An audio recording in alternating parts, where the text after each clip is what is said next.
Hey everybody, how you doing? SK Modified at Langley Speedway. Langley Speedway in Hampton, Virginia. This is a .395 mile track with 6-degree banking in the turns, 4-degree banking in the straights. This probably has the least amount of banking of any track that I regularly visit. I call Langley a fat oval. The straightaways are very, very short and the turns are extremely long, wide, sweeping turns. It's Monday, the first race time slot of the SK Modifieds after the weekly change. We are in the second of 2 splits. Very low strength of field in this second split. I was kind of surprised to see only 2 splits, as usually there's a lot more participation, and many times with my current iRating, I have found myself in the middle of the pack or the back of the pack for the top split. Here I am in the second split, and you can see that I'm in car number 3, and I do have the pole. Got to be careful, we're running 50 laps today, enduro, no cautions. We have a lot of unexperienced drivers in this field. This is my very first time in any asphalt series of running at Langley so far. This is a very odd track, and I'll get into that a little bit later. All right, leading the field down through 3 and 4. The pace car jumps off. I'm going to hold them up just a little bit and then go. Good jump on the 10 and the 7. All right, that's pretty ugly there, getting up on the apron. By the way, that apron height difference is not that bad. All right, coming down through 4 to complete the first lap. Okay, let's get right to the track analysis, since Langley here is a very unique track. As I take this next lap, I want you to pay attention to the entry into turn 1, that dotted dash line on the pavement. That is the exit of the pit road. Coming down through here, you see that right there. Then you see the yellow apron line that is several feet inside of that line. Ignore that dash line, aim for the cone, and that's where you want to do your entry on turn 1. That dash line can really throw you up, and now I'm not running that perfectly. I'm kind of over driving just a little bit. I want to get away from the 10. I should be a little bit smoother, but the tires are cold.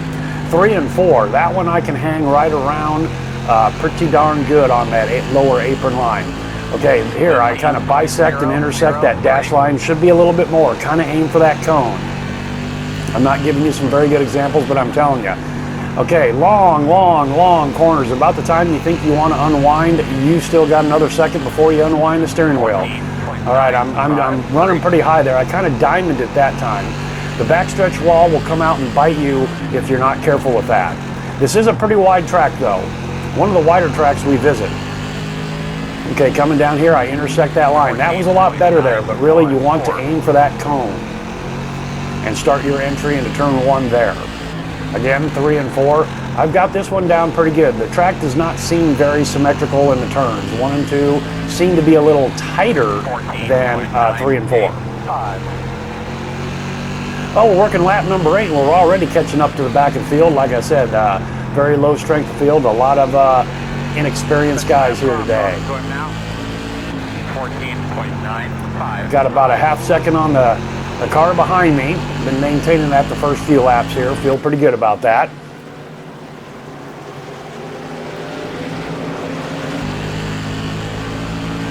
You're on the accelerator very little. Okay, now, I wasn't sure where that 12 was going to go, high or low. He goes high finally.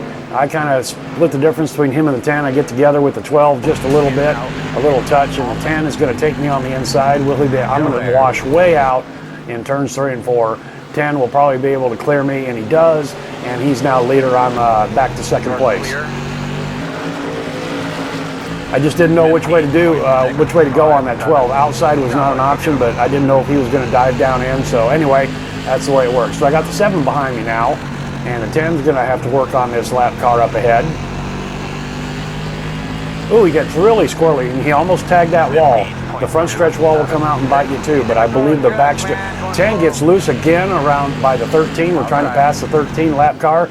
He really doesn't get out of the way. He's hugging down a little bit closer than probably he should be. Not sure if these guys are paying attention to their relative board and know who we are. We are the leaders. Move over, please. Thank you very much. All right, so the 10 kind of gathers it back up, gets heading back in the rhythm.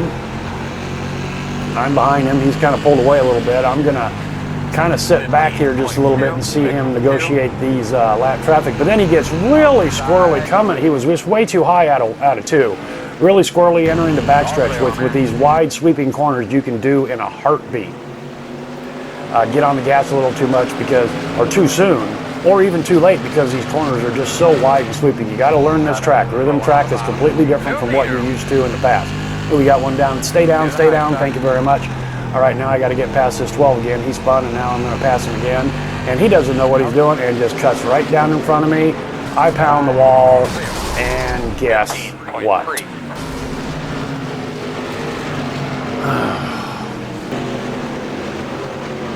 Well, just didn't know where the hell he was or who was around him, and just flat cut me off. I actually went to his in-car a little bit. He was pushing so bad that he had the wheel cranked all the way to the left to get through the corner of 3 and 4, and then all of a sudden the car hooked up and it threw him right into me.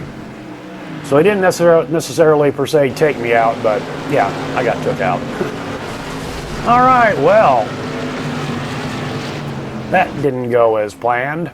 Well, as they say, checkers are wreckers, and in this case, the big red wrecker, he got me today. All right, thanks for coming along for this short ride, and we'll see you next time.